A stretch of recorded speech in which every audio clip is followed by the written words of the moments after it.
magandang umaga sa ating lahat. At salamat po sa Panginoon. Palakpakan naman natin si Lord. Okay, hindi na ito bago sa atin ang topic na ito. At ang pamagat po ng aking topic ngayon ay once saved, always saved. Nako, Pastor, walto ka na, Pastor. Ano yung once saved, always saved? Ano yung sabihin nun? Kahit na gumawa ko ng kasalanan, ako pa rin ay ligtas. Oo nga, no? Oo nga, di ko naisip yun. Naisip niyo ba yung mga kapatid? Sino rito ang hindi nagkakasalata sa kamay? Okay, very good. Ako yung sinungaling dito. Kasi, totoo yung sinabi niyo, lahat tayo nagkakasala. Pero ang tanong kasi rito, pag ba nagkakasala tayo, nawawala pa kaligtasan natin? Uy, pagpangkod nyo nga yung pananampalataya nyo, sige nga. Sige nga, di kayo nakapagsimba. Sumunod na linggo, ligtas kayo o hindi? Bakit? Faith lang, faith. Anong faith? Hindi. Anong faith? Faith without works is dead. O, patay na. Paano niyo pagtatanggol yun? Sabi sa Bible, faith without works is dead. Hindi puro faith lang. Saan yung works niyo? Ay, sige na. Huwag talo ko. Sige. Patuloy natin. Kakapihan mo na si ate. I will give you 10 verses na nagpapatunay kung bakit hindi nawawala ang kaligtasan. Sangayon mo kayo doon? Sino ligtas na rito? Taas ang kamay. Okay. Totoo yun. Kasi kung yun ang pananampalataya nyo, ligtas nga kayo kasi ang tunay na kaligtasan ay nagbabase sa pananampalataya mo natin. Kasi si Kristo, wala ng problema kay Kristo eh. Si Kristo namatay na sa krus, ginawa niya na yung kanyang part. It is our part na manampalataya tayo. Mga kapatid, no? Ibig sabihin, Pastor, may part ka rin sa kaligtasan. Hindi. Wala kang part sa kaligtasan, pero meron kang response. Ito, maraming mga nasa full grace, hindi rito. Wala na raw tayong part na gagawin. Ligtas na raw tayo. Talaga? Ang sabi sa Ephesians, kailangan ng faith. Di may part ka rin. Ganun naman kasimple yun eh. Ito, mamaya nilinawin natin ito. Okay, once saved, always saved. Ang kinaiinis ang topic ng mga ibang mga born-again Christian ko. Marami pong napaka-controversial po ng topic na yan. Kasi pag sinabing osas ka, kulto ka na, tag ka na, galit na galit ang mga taga-Assemblies of God dyan sa turo na yan. Kasi sa kanila kasi, kailangan ng manatiling tapat hanggang wakas. At siyang kumibiyok ako, bibilata na ako. Manatiling tapat hanggang wakas ay siyang maliligtas. Yun ang kanilang turo. Ang tanong, kanino ba yung manatiling tapat hanggang wakas? O, diba? Okay. Ito ang unang verse na patutunayan natin na kung bakit ang kaligtasan ay hindi pwedeng mawala. Okay? Ito yung verse. Sasabi dyan, no? At ito ang patotoo na pinagkaloob sa atin ng Diyos, ang buhay na walang hanggan. Pag sinabing ipinagkaloob, nasa iyo na o wala pa? Sa akin. Pag nagsinungaling ka, mawawala ba yun o hindi? Hindi. Sino may asawa dito? Maliwa ka kayo sa asawa nyo, one time. Trip lang. Detulfo. Nawawala kaligtasan o hindi? Hindi. Pumatol ka sa bakla, mawawala ba kaligtasan nyo o hindi? Hindi na daw. Palalimin pa natin ang kasalanan. Pumatol ka sa sarili mo. Kasalanan o hindi? Mawawala ba kaligtasan mo o hindi? Kawawa yung mga nakikinig sa atin. Sabihin nila, hindi natin sila. Pero tingnan muna natin kasi yung mga verses.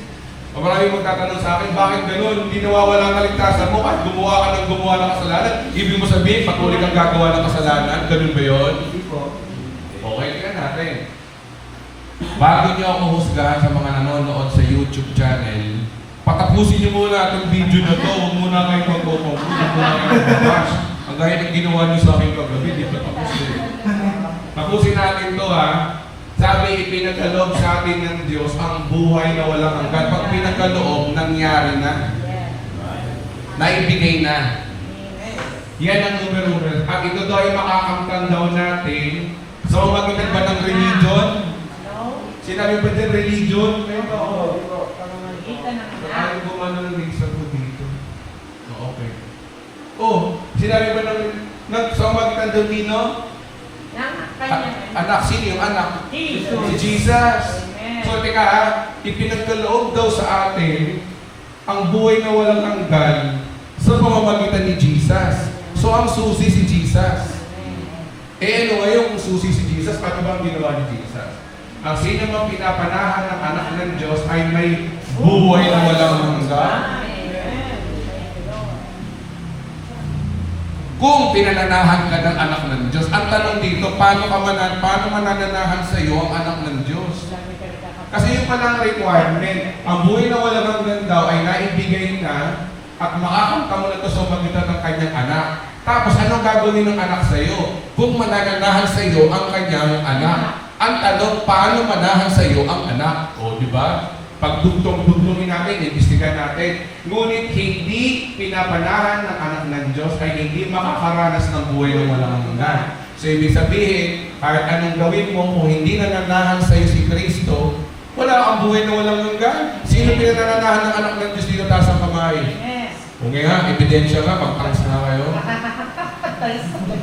Dapat nag-speaking of tongues kayo, hindi ganun ang turo natin ha. Pinasabi ko lang.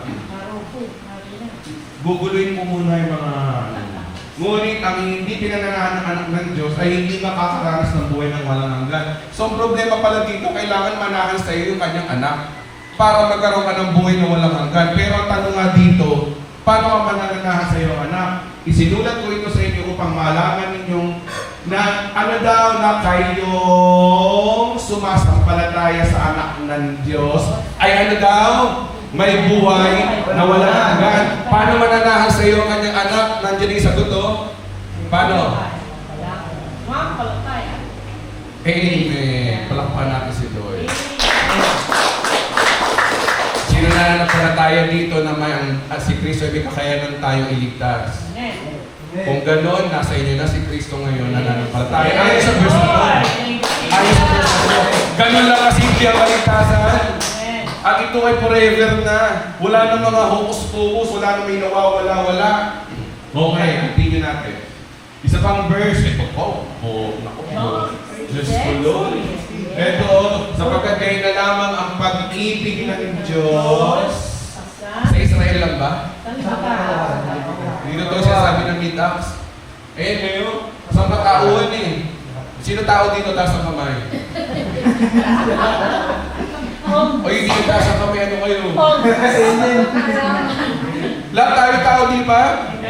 Ibig sabihin, inibig tayo ng Diyos. Kasama tayo doon. Ano ginawa niya? Ibinigay niya ang kanyang kaisa-isang anak.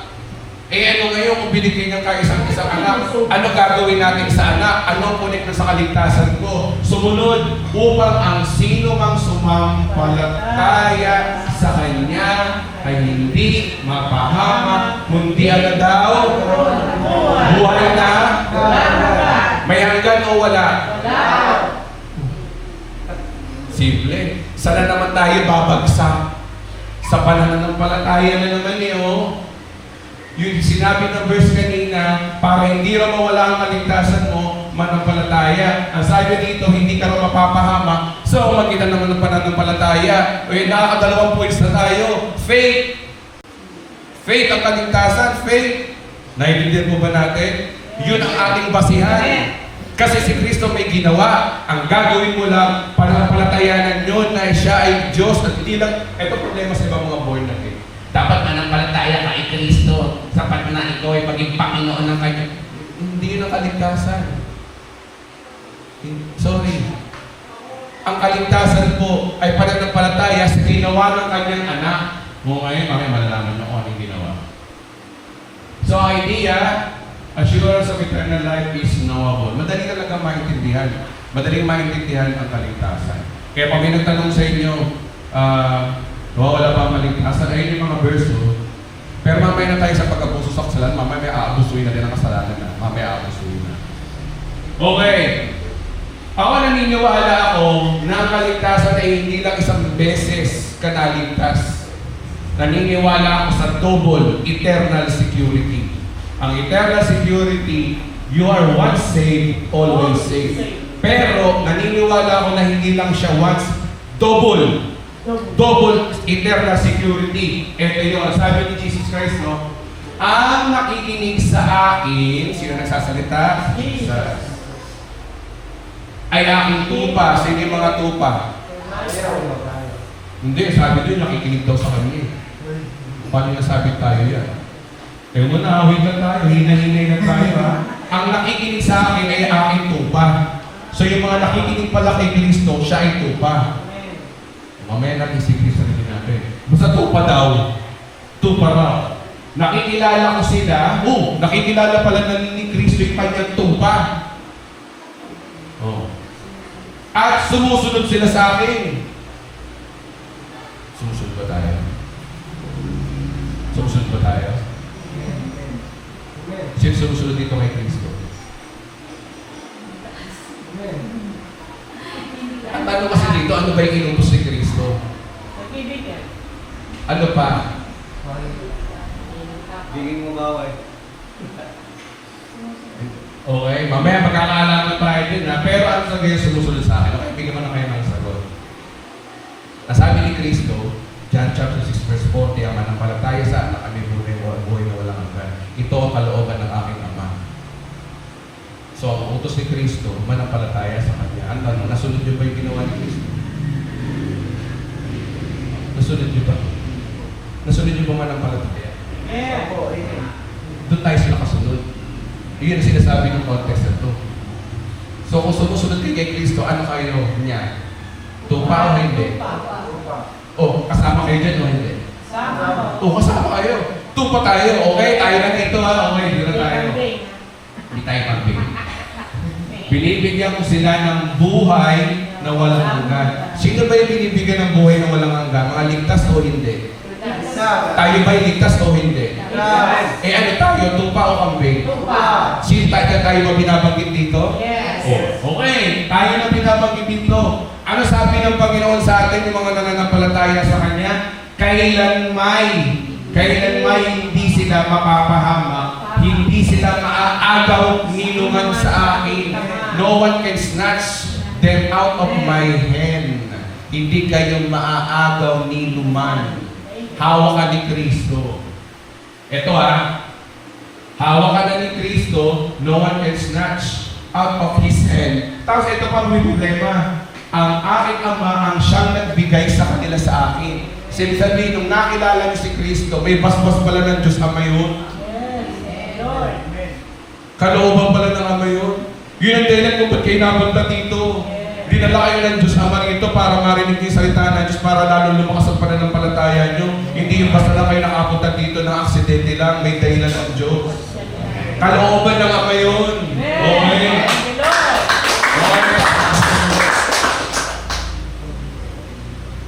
Ang aking Ama ang siyang nagbigay sa kanila sa akin ay lalong dakila sa lahat. Yung Ama pala na ito ng Diyos Ama, yun pala ang dahilan kung ba't tayo nandito, dinala tayo kay Kristo.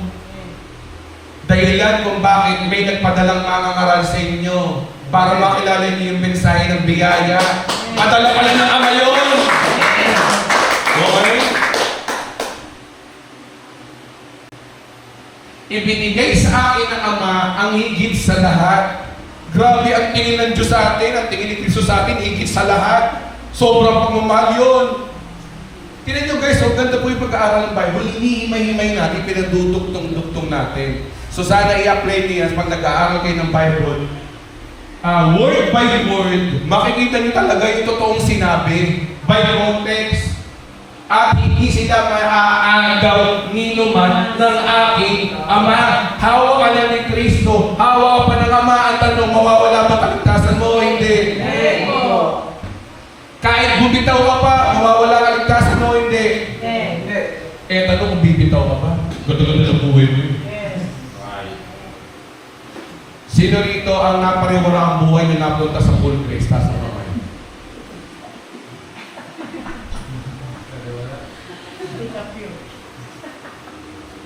Lahat napabuti ang buhay, di ba? Lumingon nga kayo way back nung wala pa kayo sa full grace kung pa kayo ngayon. Napabuti ba ang buhay nyo?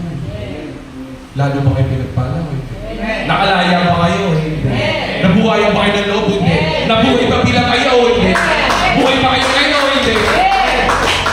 Bakit? Dahil ay Kristo pa rin. Sino nataas? Si Kristo.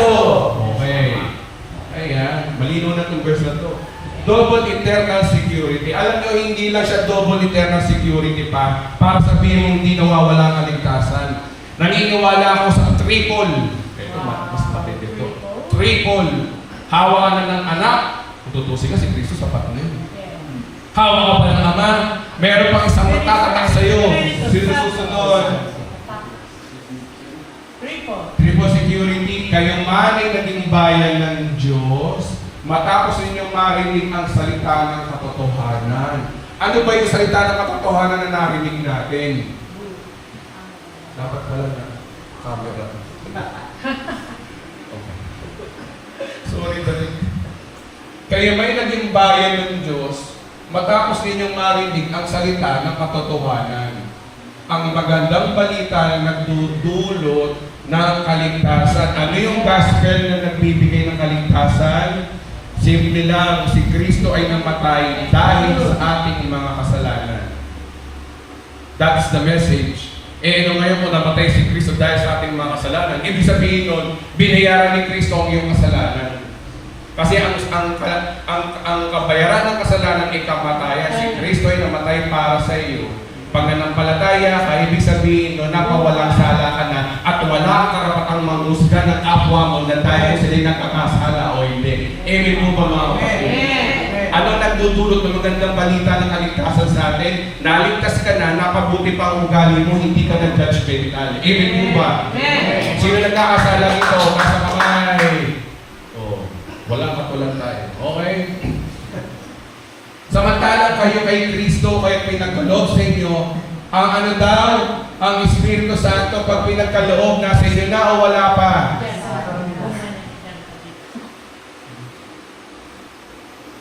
Sino may Holy Spirit na dito?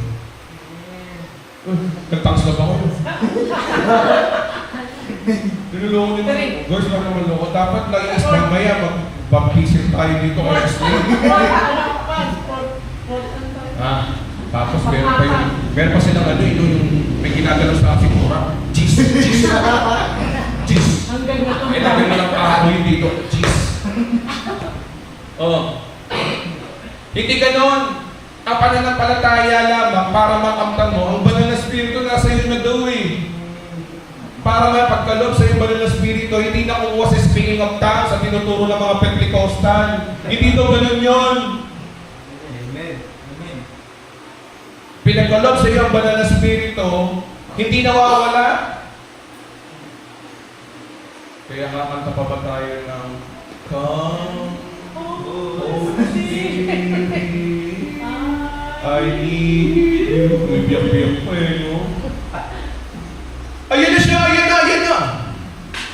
Ganun ba ang banal na spirito? Hindi! Makakamtang mo lang siya. Kung nanampalataya kay Kristo, sino nanampalataya kay Kristo dito? Taas ang kamay. Automatically nasa inyo ng banal na spirito. Alam niyo mga kapatid, ano ba ang, ito, putan muna tayo, ano ba ang manifestation ng banal na spirito? Kasi para malaman nyo yung evidence na nasa yung banal na spirito, hindi mo nakukuha sa speaking of tongues. Hindi nakukuha sa paiyak-iyak, pa-slave. No.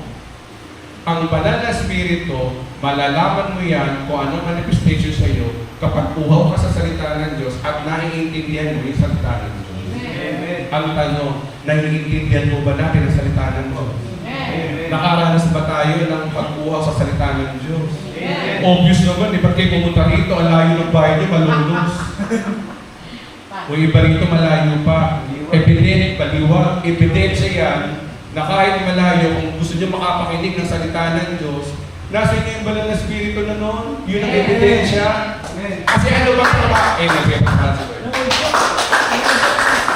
Bakit? Ano ba trabaho ng banal na spirito? Ayon sa John chapter 14, ang trabaho ng banal na spirito, magpaalala ng salita ni Kristo. Yun lang yun. Wala lang yung may mga kumikidlat-kidlat. Sabi niya sa akin ang wonderful anointing.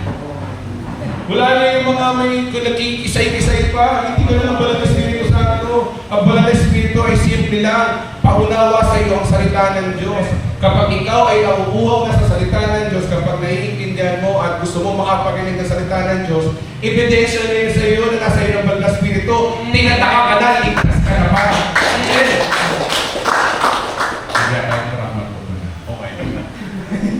Okay.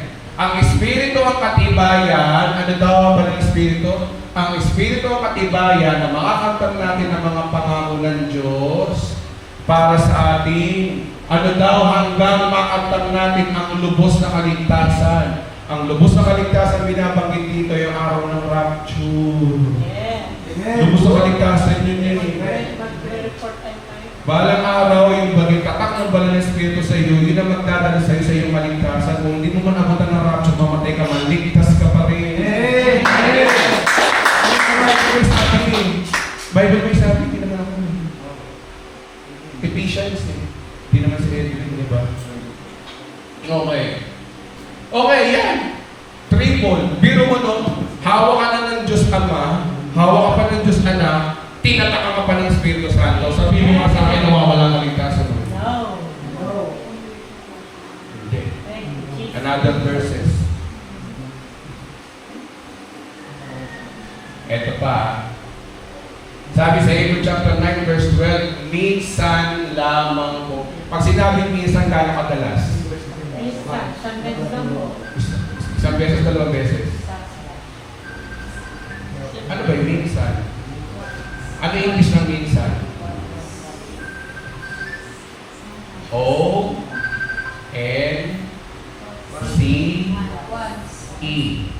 Once. Minsan.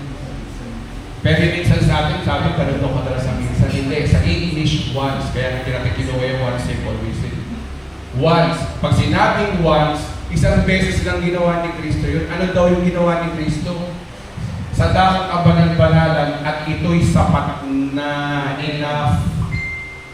Hindi na kailangan ipako si Kristo sa krus para patawarin ka. Hindi. Isang beses daw. Ano ba yung ginawa niya? Hindi dugo ng kambing o buya ang kanyang inihandog, kundi ang sarili niyang dugo para mapatawad tayo sa ating mga kasalanan. Hanggang kailan daw? Magpakailanman. Magkakasala ako bukas kasama ko sa biniyaran ni Kristo yun. Kung hindi ko yung pitahan ng asawa ko, pinatawad ba ako? Iinom ako bukas. Tapos ng brandy. Lalasing ako. Kasalanan o hindi? Pinatawad ako hindi? Aabuso ba ako sa kasalanan o hindi? Bakit? High blood. Kinabukasan may fish cracker sa bahay namin. Kakape. Pinaglalamayan niya na ako. Bakit? Ang epekto doon, bubuo mo mabusuin ng kasalanan, mag-inom ka naman ito, hindi matitindi ka ng maaga. Diba? So doon lang naaabot ang pag-abuso sa kasalanan. Pero hindi naman tayo ganun eh, di ba? Okay, ganun tayo. Sabi ito, no, bakit ang ginawa ni Kristo ay kailangan siyang mamatay? Kasi nga, ang sabi sa Romans 6:23, kailangan daw may mamatay. Kailangan daw may mamamatay para sa aking pagpapatawad ng ating kasalanan. Ngayon, itong Kristo na to, nagsakatawang tao, namatay siya sa krus. Pero kung siya hindi nabuhay ng maguli, wala rin nonsense. Pero kasi ang problema dito, nabuhay siya maguli. Doon siya nanalo. Kaya sino man manampalataya sa Kanya, ay hindi mapahama, kundi magkaroon ng buhay na walang hanggan. Yun ang ginawa ni Kristo. Alam, ginawa ni Kristo sa atin para mapatawad yung kasalanan natin. Kasi ang lahat ng tao ay makasalanan. Dahil tayo ay papunta ng impyerno. Ever since. Pero mabuti na lang, meron Diyos na nagsakatawang tao na nagsakatawang pa tao para iligtas tayo mga tao. Okay? Kaya yan ang ginawa niya. Tapos, kapag sinabing pinatawad tayo sa ating mga kasalanan, di ba kadalasan pag humingi tayo, pag nagpapatawad tayo, present tense lang. Papatawarin kita ngayon pero huwag na ulitin. Di ba ganyan mga tao? Pag nagkasala ulit, panibagong sumpan naman. Pero itong Kristong to iba. Binayaran niya hindi lang yung ngayon. Binayaran niya pati yung bukas. Eh, hanggang kailan yun? Magpakailanman. Hanggang kailan ba magpakailanman? Magbilang na kayo ng taon. Ilang taon niya?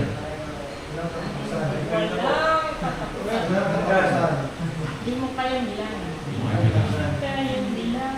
So, ang gana ng pag-ibig ni Kristo ay, di ba sabi nga dito, nakata ng baka tayo, the love of Jesus, sweet and marvelous the love of Jesus. Tapos, greater than the mountain, wider. Kaya katabi ko dati ng bata ko, yung maganda ko, wider sa pool. Wider than the universe. Wonderful lang. Yun ang ginawa niya. Okay. Ibig sabihin, kung iisipin mo yung kasalanan mo araw-araw, ang sabi ng Panginoon, no worries, pinatawad na kita ro. Kasama ko sa binayaran niya. Mamaya malalaman yung bakit. Romans chapter 8 verse 1, kaya nga, ito pa isa pang verse no, nagpapatunay na hindi nawawala ang kaligtasan eh. Kaya nga hindi nahahatulan, maparusahan ang tao na ipag-isa na kay Kristo Jesus. Sino nakipag-isa na kay Kristo rito? Yung totoo, taas na mamaya. Amen. Ang sabi daw, hindi na ba kayo paparusahan? Sabihin, Pastor Edwin, mga liba ako sa asawa ko mamayang gabi, hindi na ako paparusahan. Hindi ka na paparusahan ng Diyos, pero paparusahan ng asawa mo pag nalaman niyo. Kasi dapat kasi natin maintindihan yung mga namimiloso ko sa akin online. Kung abusuhin mo man ang kasalanan, ang sabi nga ni Kristo sa Romans chapter 5 verse 20, kahit abusuhin mo, Romans 5:20, when sin abound, grace abound. Sa mata ng Diyos. Sa Diyos okay lang yun. Para sinasabi ng Bible na sa Diyos, pinatawad ka na. Pero sa tao, problema mo. Wala ka pa rin ligtas. No choice ka pa rin. Kailangan mo pa rin kumuha ng mabuti. Okay? So, doon pa rin ang bagsak mo. Kailangan mo pa rin gumawa ng mabuti or else, pariwara ang buhay mo. Nakakita na ba kayo na ligtas ka nga pero impyerno ang buhay sa lupa? Gusto ba yun? Eh di maganda na yung bukod sa ligtas ka nga, mamuhay ka na na matuloy dito para hayahay ang buhay mo sa lupa. Wala ka nakakaaway, wala ka nakakagalit, diba? O doon naman natin binabalance yung once save, always save. Once save, always save, hindi para lumigtas tayo sa gawa ng kabanalan. Magiging banal ka pa rin sa mata ng tao dahil ikay ligtas na. Okay, ganito yan ha. Ligtas muna. At ang bunga ng kaligtasan mo, gumawa ng mabuti. Hindi yung gumawa ka ng mabuti para maligtas. That's wrong gospel. Majority ng mga pastor ganyan ngayon. Kailangan may gawin ka para maligtas. Pero ang tinuturo natin dito, yung totoong gospel, naligtas ka muna bago ka naligtas. Bakit malalaman yung mga verses? Next! Pakatandaan nyo, 5:24, pakatandaan ninyo ang nakikinig sa aking salita at sumasampalataya sa nagsugo sa akin ay may buhay na walang hanggan. Ang lino yun! Ang nakikinig sa aking salita at sumasampalataya sa nagsugo sa akin ay may buhay na walang hanggan. Hindi ka mananampalataya kung hindi ka nakikinig muna. At hindi ka nakikinig ngayon kung hindi ka sumasampalataya. Ibig ko ba? Sabi sabihin yung pakikinig at pananampalataya, pareho lang halos yun, magkamag-anak, magpinsan sila, o magkapatid sila. Sige nga, paano mo paniniwala ng isang bagay kung hindi ka nakikinig? So, magkasama talaga yan. Kaya ang sinasabi ni Kristo dyan, ang nakikinig sa aking salita at sumasampalataya sa nagsugo sa akin, may buhay na walang hanggan. Ano ang nagligtas sa iyo dito? Yung pananampalataya ba, yung pakikinig? Pareho. Kasi ang process ng pananampalataya, kailangan mo muna may mapakinggan. Guys, inaano ko lang yung mga words nagiging masyado akong technical, pagpasensya nyo na. Kasi dapat kasi maging ganito tayo ka-technical para lang sa ganun, hindi tayo basa-basa. Alam nyo ba, hindi tayo masyadong, yung amen lang tayo ng amen, dapat naiintindihan natin. Hindi na siya hatulan. Hindi daw siya hatulan nyo. Hindi na ba tayo hatulan? Ano daw? Sa halin, inilipat na siya sa buhay na mula sa kamatayan. Ibig sabihin, buhay pala tayo, na buhay lang na tayo. Nakakala na ba kayo masabihan na buhay kapag na impyerno ka na? Sinusunog na ang kaluluwa mo sa impyerno, di ba may gano'n? Meron din palang gano'n din kapag mabuti. Buhay ka pa, nasa langit ka na. Kapag nainis ka daw. Kapag nananampalataya kay Kristo, buhay ka pa, nasa langit ng kaluluwa mo.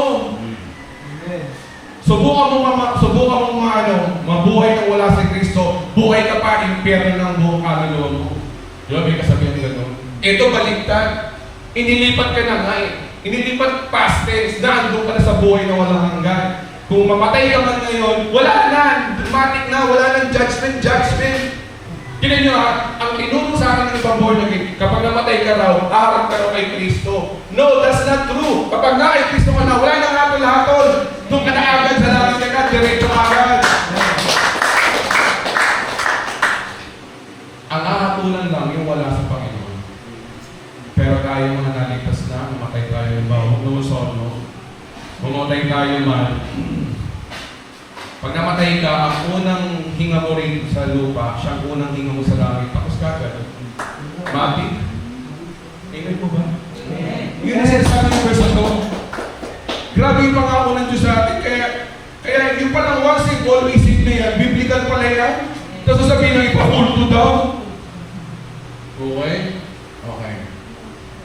Romans 8:38 to 39, another verse nagpapatunay. Pag ilang verse natin, dali ko na alam. Papatunay na hindi nawawala ang kaligtasan sapagkat natitiyak kung walang makapaghihiwalay sa atin sa kanyang pag-ibig. Nag-initiate yung verse, wala raw makapaghihiwalay sa atin. Kaya pala tayo naligtas dahil sa kanyang pag-ibig. Yung pala yun. Hindi pala power trip lang ang Diyos na kaya ka lang naligtas. Kaya ka lang naligtas dahil trip lang ng Diyos. Hindi. Mahal kasi niya tayo. Sabi dito sapagkat natitiyak kung walang makapaghiwalay sa atin sa kanyang pag-ibig. Kahit daw kahit kamatayan. Once saved, always saved. Kahit kamatayan, you are still always saved. Ano pa? Ang buhay. Kahit yung buong buhay mo rito, magulo man o hindi, you are still saved.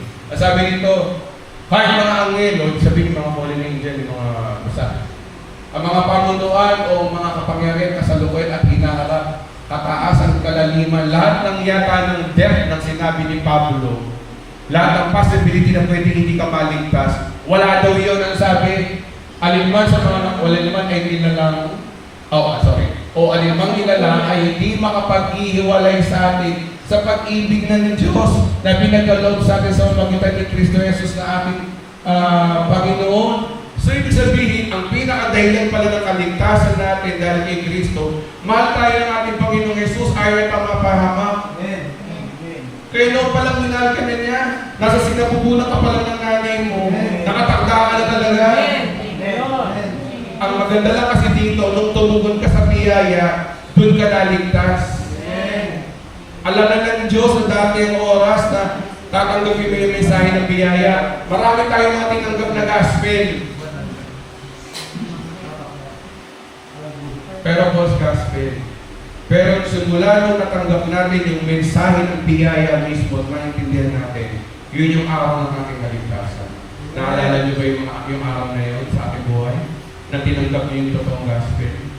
Sa panahon na nasabi mo ng mula ngayon, Panginoon, mabubuhay niyo po ako sa biyaya. Nasabi niyo ba sa Diyos yun? Yes. Amen. Sige, patawahan.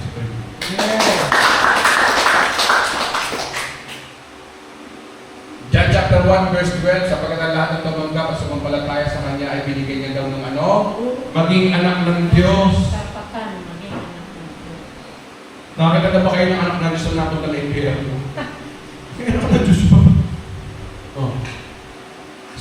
anak ng Diyos, hindi dahil hindi lang sila sa kalikasan kagustuhan o sa kagagawa ng tao, kundi ang pagiging anak daw nila ay dahil ito daw ay ano daw, kalooban ng Diyos. Yung pala pagiging anak mo yung pala pagiging anak ng Diyos na bilang ikaw, kalooban pala ng Diyos yun. May basbas ng Diyos.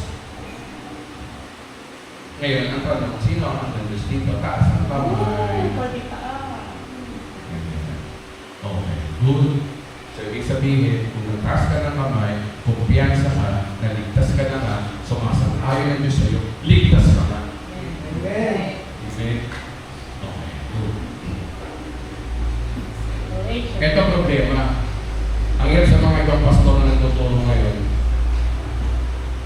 di ka lang nakatin ng church, di ka na anak ng Diyos. Nagsinungaling ka lang, di ka na anak ng Diyos. Di ka lang tumugtog, di ka lang ng ministry, di ka na anak ng Diyos. Sabi nga dito, yung tumanggap sa Kanya ay anak ng Diyos. Sino paniniwalaan niyo? Yung pastor o yung Bible? Dinidjudge sa pinatay. Diba? Bakit? Kasi bumabasa sila sa paglabas. Ay, ito, tumutugtog to, pero hindi kasal eh. Hindi to anak ng Diyos.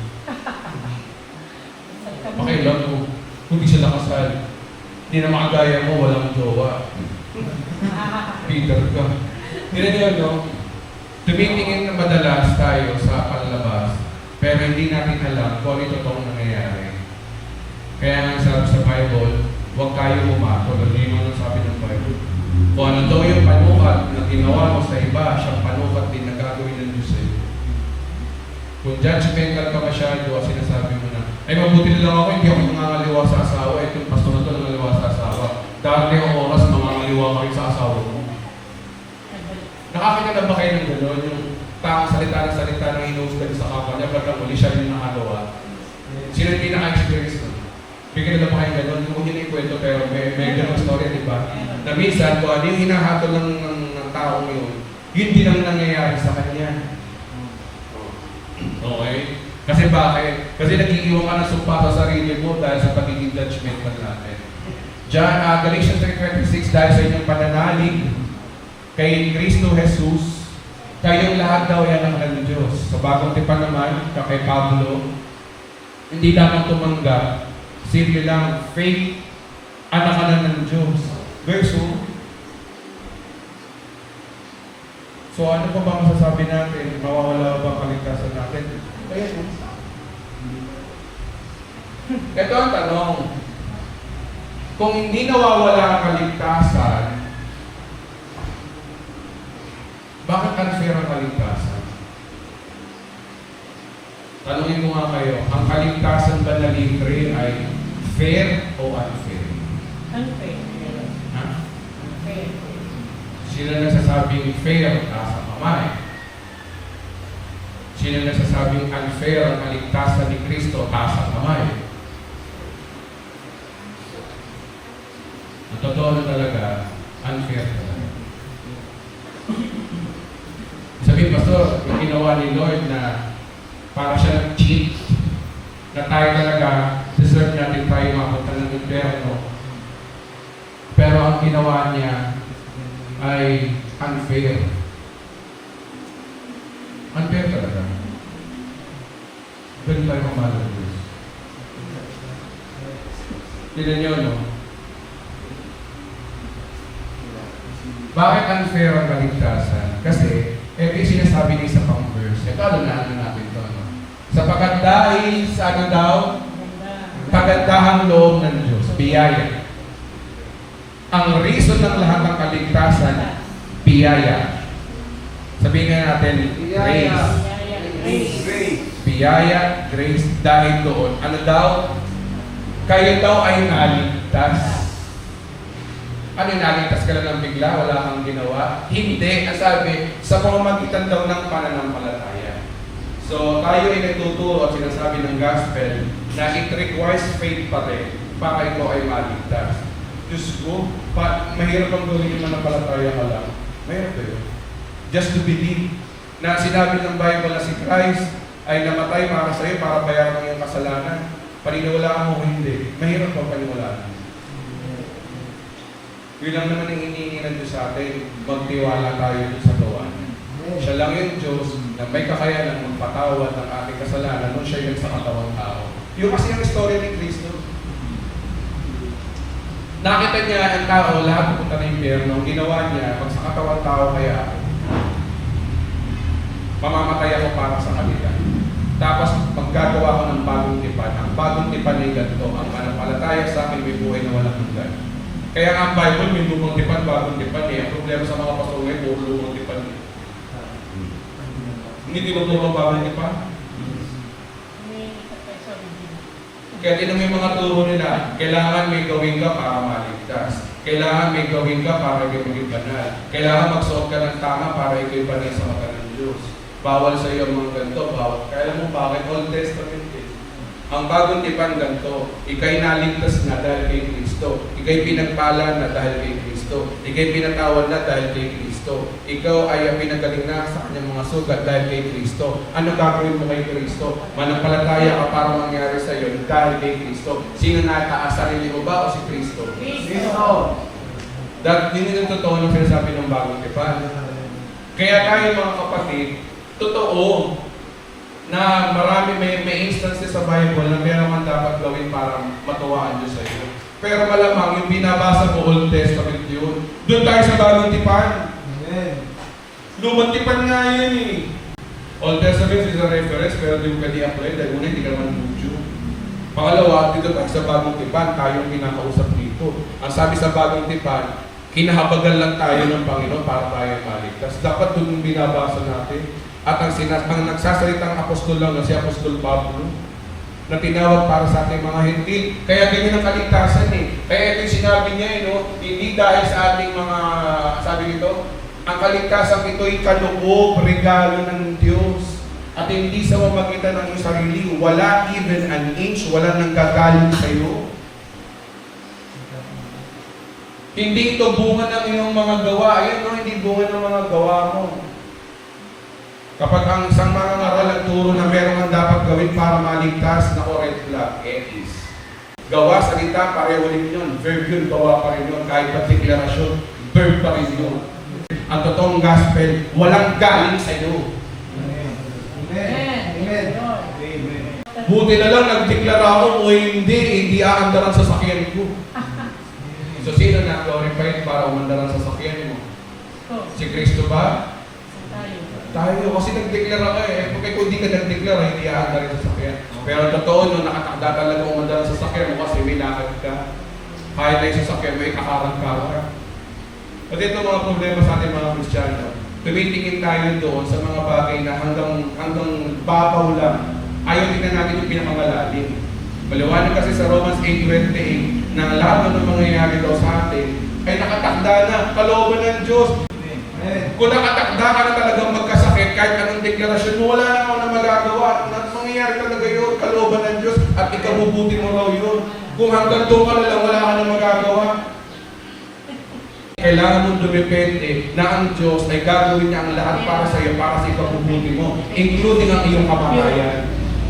Hindi mo ba? Pero, hindi naman sinasabi raw na wala ka nang gagawin. Ephesians 10, nakalagay ron, nalikha tayo ni Kristo Jesus upang iubal natin ang buhay sa paggawa ng mabuti at ito ang kanyang layunin pinili ng Diyos para sa ating pamamagitan. Ano daw yung layunin daw ng Diyos? Ito raw yung ginawa sa atin noong una pa lang na tayo daw ay naligtas na sa muling ng pananampalataya sa ating mga gawa at dapat tayo gumawa ng mabuti pagkatapos natin maligtas. That's it, pansit. Napakalinaw, di ba?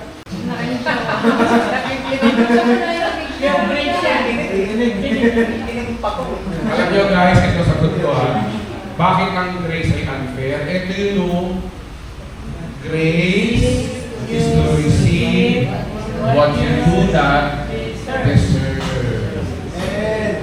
Biyaya nga libre nga Kasi if you deserve it, it is not grace but reward. Sino dito ang deserve talaga taas ang kamay? Deserve talaga. Hindi nyo na kailangan ng grace.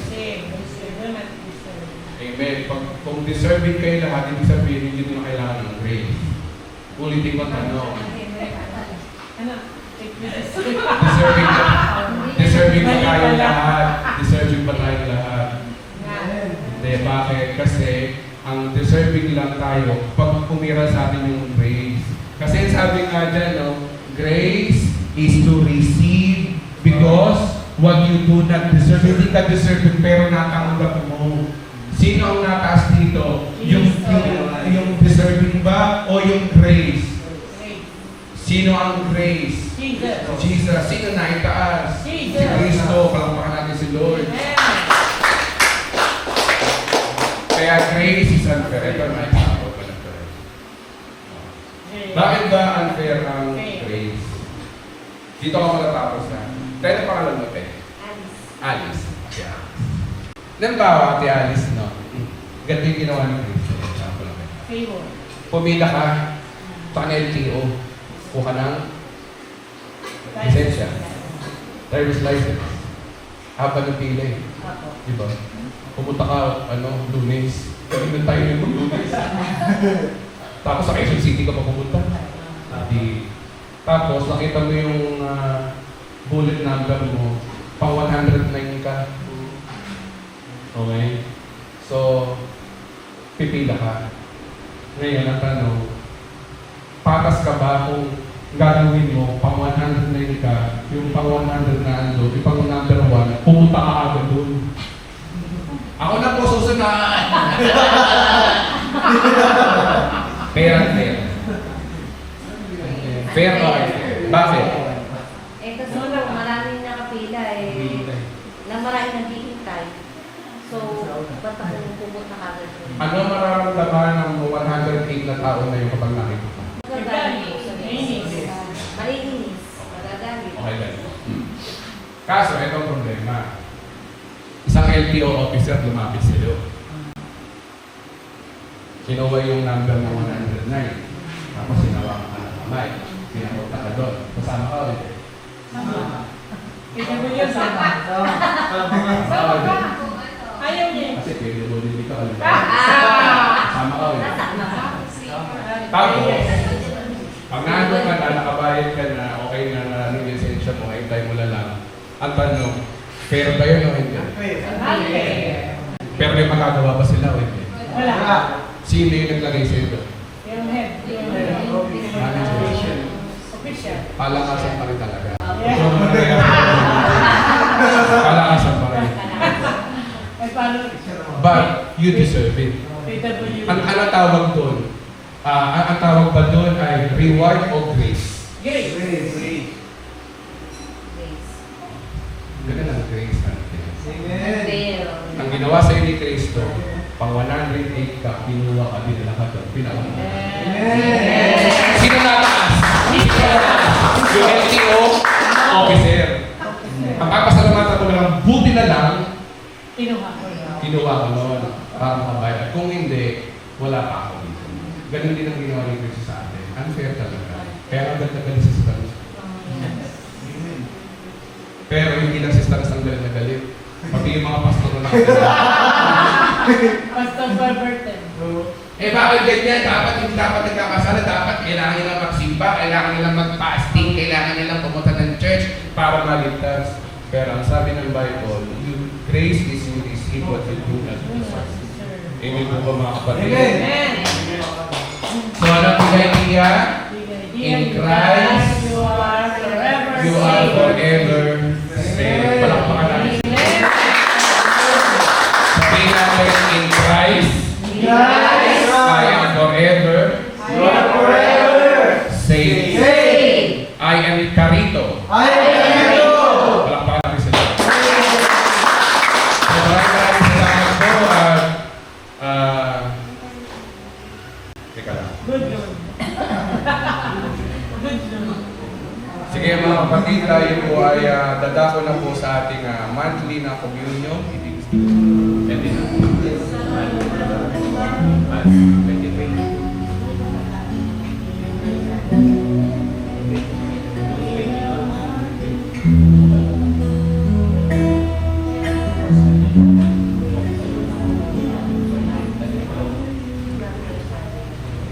Sige po tayo po tumayo. Okay, ang gagawin natin ngayon, Sabi ni Jesus Christ sa Matthew chapter 26, hindi ko na mabuksan yung Bible ko eh. Matthew chapter 26 verse 26 verse, chapter 26 verse 28, ito ang aking bagi, ito ang aking tipan. Tuwing iinamin niyo ito, pinapaalala niyo ang aking kamatayan at hindi ka pagpapatawad ng ating kasalanan. Mga kapatid, hindi tayo kagaya ng Catholic na ito ay simbolo lamang, hindi ito nagpapagaling. Inaalala lang natin.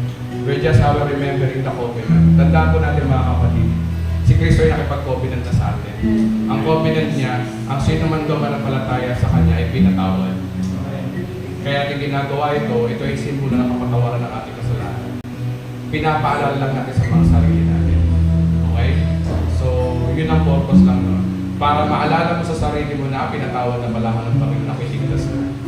Ang sabi sa nung gabi na yun, panalaw po na sabi niya, yung kinuha niya yung tinapay, sabi niya, ito ang aking tinapay, ito ang tinapay. Kainin niyo ito, sabi ng Bible, para daw sa kanyang katawan. At yung katawan na yung sumisimbol na ng kanyang mga ginawa sa krus, yung pagpupusat sa pagpupog ng kanyang katawan. At sinabi rin sa Peter at Isaiah, by his stripe we are healed. Kaya sabay-sabay po tayo manalangin muna. Ako na lang manalangin. Panginoon, maraming salamat po. Ang pinapanalangin po namin at inaalala po namin ang iyong ginawa sa krus ng Kalbaryo. Ang tinapay na ito na sumisimbol sa iyong katawan na sa umagitan ng iyong mga latay, kami pinanggaling mo na. Salamat po, Panginoon, sa regalong ito na ibinigay mo na sa amin, ang pinananampalataya na namin, na every time na nagkakasakit kami, automatically, Panginoon, na kami magaling na Panginoon. Maraming salamat po, Panginoon. Ito ang aming panalangin. Sabay po natin kayo.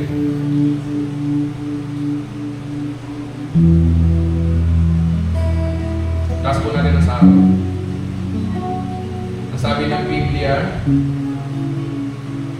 ito ang sarong ng bagong tipan na ikapagpapatawad daw ng ating kasalanan. Sabi natin, Panginoon. Sabi rin, tuwing iinumin daw natin ito, pinapayag natin ang kanyang kamatayan at kapatawaran ng ating kasalanan. Kaya sa pag-inom natin ito, isipin natin kung paano tayo pinatawad na ng ating Panginoon. Noong araw na tinanggap natin siya, pinanampalatayanan. Kaya Panginoon, tinakas po namin, Panginoon, ito, Panginoon, at pinanampalatayanan po namin na kami ay naligtas, kami pinatawad, kami ginawang banal, kami pinagpala, kami pinapuran, malakas, malusog, at hindi kami magiging sakinin, Panginoon. Sa ngalan mo, O Diyos, sa pangalan ni Jesus, inumin mo natin.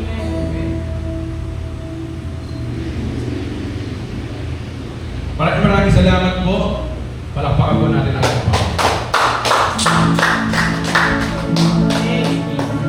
Tayo may manalangin. Panginoon, maraming salamat po, Panginoon, sa magang ito. Kami po, Panginoon, ay humingi ng basta sa iyo, Panginoon, sa aming pag-uwi. Natin po, Panginoon, ang mga magsisiuwian, ang aming mga sasakyan, ang aming mga sistema ng pag-uwi, Panginoon. Salamat po, Panginoon, Lord, sa mga buhay ng mga taong umatin ngayong umaga, sa kanilang buhay, patuloy mong pagpalain, Panginoon. At maraming salamat din po,